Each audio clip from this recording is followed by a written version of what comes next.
everybody. This week's video goes out to all of the parents out there, especially parents of newborns, but parents just in general.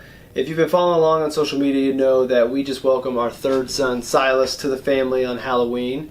So he actually came on his due date, and in honor of Silas and all that goes into being a parent, just want to do a quick video for those parents of newborns, or maybe you're having your second or third child, of things you want to be thinking of as a parent to make sure your children are protected. I've written about this before in the past, but thought I would put together a quick list on the whiteboard of things you need to think about when you're welcoming a first child or new child to the family to make sure you've got everything covered in your financial plan.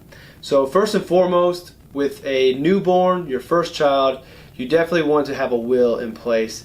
And not for the reasons that most people think about. Most people think of a will talking about where your assets are going to go. While that's important, when you welcome a new child to the family, a will is very important because it's going to determine who would take over guardianship if something happens to both mom and dad.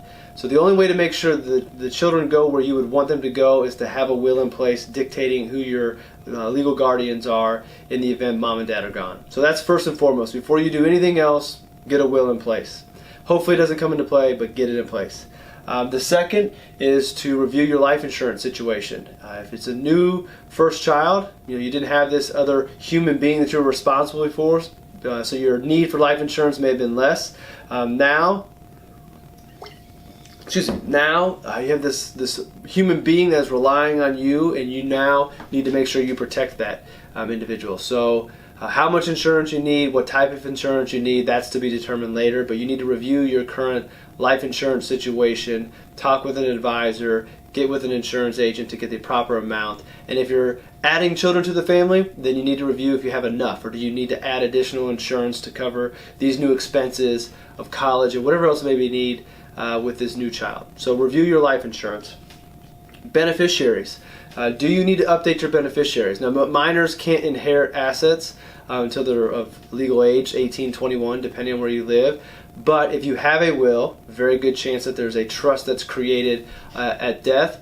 You want to make sure that you have that trust as your beneficiary the way your attorney says it should be set, whether that be the primary or contingent. But you need to review your beneficiaries to make sure that your wishes are the way you want them to be with this new addition to your family, with your retirement accounts and other accounts that would have a beneficiary designation. So make sure your beneficiaries are up to date.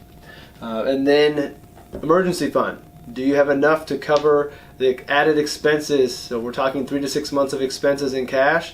Well, with a new child, whether it be the first, second, or third, or fourth, fifth, however many kids there are now, those expenses are going to go up. So have you increased, or do you have enough in your emergency fund to cover these new expenses? If not, devise a plan to get that up there. And then finally, the thing I think most people think about is get that 529 plan open. Not that I think you should not open it very quickly. Because the sooner you open it, the sooner family members can make contributions for you into the 529 plan. But I think a lot of times people think, we have a child, we need to start saving for college, let's get a 529 plan set up, and they neglect these other areas which are actually more important in the short term. So after you've gone through and you've got your will in place, you've upped your life insurance, you've reviewed your beneficiaries, you've cushioned your emergency fund, once you've gone through that process, get your 529 plan opened up. Let family members know about it, encourage them to contribute instead of buying toys that you don't need for a newborn, and start saving as well as a part of your plan for college. So those are the things that are on my mind right now as I sit at home with Silas and spend time with him reviewing these things and making sure I make the proper adjustments to my plan. And I wanted to make sure that the parents out there are thinking about this as well. These are the main key areas you want to think about in the midst of everything else that you're trying to figure out as a parent. So I hope this has been helpful. Hit those areas. I'll take a snapshot of the picture, put it at the end of the video so you can freeze it and write these things down. But make sure you're addressing these as you welcome new family members to your family. And if you are a parent, first, second, third, however many this child might be, congratulations. As a new parent for the third time, I'm telling you I'm enjoying it, and I hope you enjoyed it as well. So I'll see you in the next video. Hopefully we'll have the boys with, and maybe Silas will make his first appearance on the All About Your Benjamins videos. So have a great day.